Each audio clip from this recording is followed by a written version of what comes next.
Washington থেকে বড় খবর, ভারত মার্কিন বাণিজ্য চুক্তি প্রায় চূড়ান্ত। চুক্তিতে ভারতের মিলতে পারে ট্রাম্প ঘোষিত অতিরিক্ত শুল্কে ছাড়, মিলতে পারে কাপড়, চিংড়ি, দামি পাথর, চামড়া সহ কয়েকটি ভারতীয় রপ্তানিতে শুল্ক ছাড়।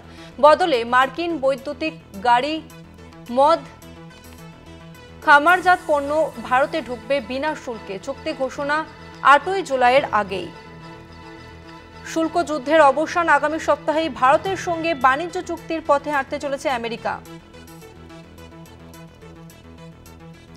নিউজরুম থেকে রয়েছে আমাদের পলিটিক্যাল এডিটর আশিস চট্টোপাধ্যায়। আশিস দা, তাহলে শুল্ক যুদ্ধের অবসান ঘটলো, তাই তো? হ্যালো হ্যালো আশিস দা, আমার কথা শোনা যাচ্ছে? শোনা যাচ্ছে। আশিস দা, তাহলে ভারতের সঙ্গে আমেরিকার অবশেষে শুল্ক যুদ্ধের অবসান ঘটলো, তাই তো? দেখো, শুল্ক যুদ্ধের অবসান ঘটলো এটা মোটেই বলা যায় না, তবে খুব বড় খবর আসছে যে 8 জুলাইয়ের মধ্যে, 8 জুলাই এই তারিখটা একটু খেয়াল করতে হবে, 8 জুলাইয়ের মধ্যে বাইল্যাটারাল ট্রেড এগ্রিমেন্ট বা বিটিএ যেটাকে বলা হচ্ছে, তার প্রথম পর্বের চুক্তি স্বাক্ষরিত হতে পারে 8 জুলাইয়ের মধ্যে। এখন এই 8 জুলাইয়ের তাৎপর্য কি? ট্রাম্প ভারতের ওপরে অতিরিক্ত 26% শুল্ক চাপিয়েছিলেন, তারপরে তা নিয়ে বিরাট বিতর্ক শুরু হবার পরে 2 এপ্রিল ট্রাম্প সেই বাড়তি শুল্ক 90 দিনের জন্য স্থগিত করেন। সেই 90 দিনের সময়সীমা শেষ হচ্ছে 9 জুলাই। 9 জুলাইয়ের আগে যদি ভারত মার্কিন কোনো বাণিজ্য চুক্তি না হয়, তাহলে ভারতের সমস্ত রপ্তানির উপরে অতিরিক্ত 26% শুল্ক চাপাবার হুমকি ইতিমধ্যেই দিয়ে রেখেছেন ট্রাম্প। তার জন্য ওভারটাইম খাটছে ভারতের বাণিজ্য মন্ত্রক, অর্থ মন্ত্রকের কর্তারা।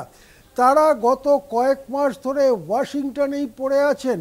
কোনো রকমে একটা বাইল্যাটারাল ট্রেড এগ্রিমেন্ট বা বিটিএর প্রথম পর্বের একটা কাগজে সই করতে পারলে অন্তত ওই 26%-এর খাড়া এখনই ঘাড়ে নেমে আসবে না। মনে করা হচ্ছে সেই রকম একটি বোঝাপড়া হয়েছে। মনে করা হচ্ছে ভারতের ওপরে চাপানো যে অতিরিক্ত 26% শুল্ক, সব রপ্তানিতে অতিরিক্ত 26% শুল্ক, সেটা আপাতত লাগু করছে না মার্কিন যুক্তরাষ্ট্র। দুই মার্কিন যুক্তরাষ্ট্র থেকে যে সমস্ত বৈদ্যুতিন গাড়ি, মদ সহ বিভিন্ন জিনিস ভারতে রপ্তানি করা হয়, সেগুলোতে ভারত কোনো শুল্ক চাপাতে পারবে না। 3, ভারত থেকে কাপড়, চামড়া, খামারজাত জিনিস, অর্থাৎ কৃষি খামারে যে সমস্ত জিনিস তৈরি হয়, সেই সমস্ত জিনিস ভারতও রপ্তানি করবে, তার উপরে খুব বেশি শুল্ক চাপাবে না মার্কিন যুক্তরাষ্ট্র। এই রকম খবর আসছে।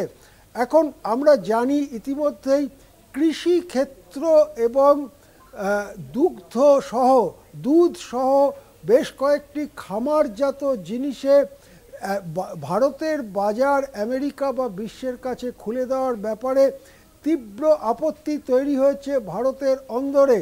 ভারতের কৃষক সংগঠনগুলো এর বিরোধিতা করেছে, ভারতের দুগ্ধ উৎপাদকরা এর বিরোধিতা করেছে, এমনকি রাষ্ট্রীয় স্বয়ংসেবক সংঘের সঙ্গে যুক্ত নানা সংগঠন মোদি সরকারের কাছে এ ব্যাপারে তাদের বিরোধিতা জানিয়েছে।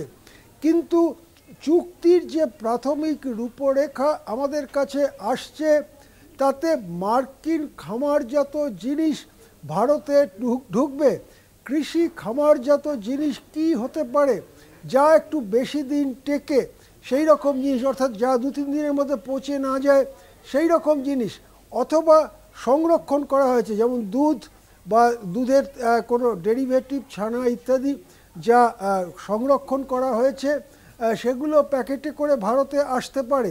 সেক্ষেত্রে ভারতের খামারজাত জিনিস উৎপাদন করেন যে বিপুল সংখ্যক মানুষ, কোটি কোটি মানুষ, তাদের স্বার্থে আঘাত লাগতে পারে। সুতরাং এই যে প্রাথমিক রূপরেখা চোখের সামনে আসছে, তাতে কিন্তু ভারতে বড় বিতর্ক এবং ভারতের অন্দরে বড় রকম বিরোধিতা দানা বাঁধতে পারে। আবার যদি 8 জুলাইয়ের মধ্যে চুক্তি স্বাক্ষর হয়, তাহলে ট্রাম্পের ওই অতিরিক্ত 26% শুল্কের থেকে বাঁচবে ভারত। সেক্ষেত্রে ভারত যেগুলো আমেরিকায় রপ্তানি করে সেই রপ্তানি অব্যাহত থাকবে। সেদিক থেকে একটা সুখবরও মিলতে পারে ভারতে উৎপাদকদের কাছে। এখন দেখা যাক, আর তো মাত্র 8-9 দিন বাকি, ঠিক কী চেহারায় এই বিটিএ বা বাইল্যাটারাল ট্রেড এগ্রিমেন্ট তার প্রথম পর্ব স্বাক্ষরিত হয়, তার দিকে আমাদের নজর থাকবে। ধন্যবাদ আপনাকে আশিস দা। আমরা কথা বললাম পলিটিক্যাল এডিটর আশিস চট্টোপাধ্যায়ের সঙ্গে।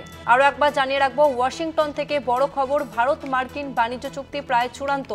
চুক্তিতে ভারতে মিলতে পারে ট্রাম্প ঘোষিত অতিরিক্ত শুল্কে ছাড়, মিলতে পারে কাপড়, চিংড়ি, দামি পাথর, চামড়া সহ কয়েকটি ভারতীয় রপ্তানিতে শুল্ক ছাড়। বদলে মার্কিন বৈদ্যুতিন গাড়ি, মদ, খামারজাত পণ্য ভারতে ঢুকবে বিনা শুল্কে। চুক্তি ঘোষণা 8 জুলাইয়ের আগেই।